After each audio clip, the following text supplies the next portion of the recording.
one of my favorite parables. In the Good Samaritan, Jesus tells the story of a man who was traveling from town to town. In between, he was attacked by robbers and left dying on the side of the road. A priest walked by and did nothing to help the man. Later on, a Levite did the same thing, leaving him there to die. As the man was dying, though, a Samaritan, one of his enemies, came up and helped him, bandaging his wounds and taking him to the nearest inn where he paid for his care. This is a good the Good Samaritan, one of my favorite parables. In this parable, Jesus tells of a man who was traveling from town to town. As he was traveling, he was attacked by robbers and left on the road to die. A priest walked by and left him there, doing nothing. Later on, a Levite did the same thing.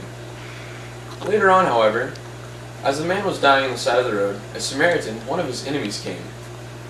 He didn't just leave him there, though. He helped him by bandaging his wounds and taking him to the nearest inn, where he paid for his health care. This is a good parable taught by Jesus, because it teaches us to love our neighbor as we love ourselves, even if they turns out to be our enemy.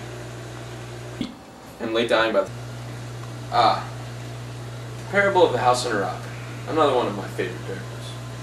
In this parable, Jesus tells about a man who labored.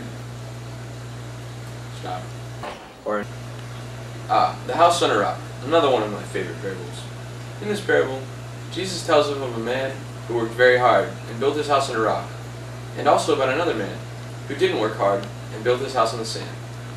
When the rains came, the man who had built his house on a rock, well, he had a house to live in, and the man who had built his house on the sand, well, his got washed away. Basically, with this parable, Jesus tells us that if you work hard, you will benefit with the fruits of your labor. And if you take the easy way out, it'll probably come back to get you.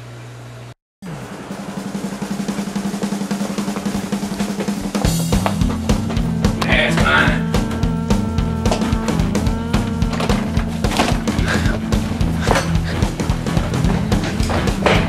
Come on, stay back.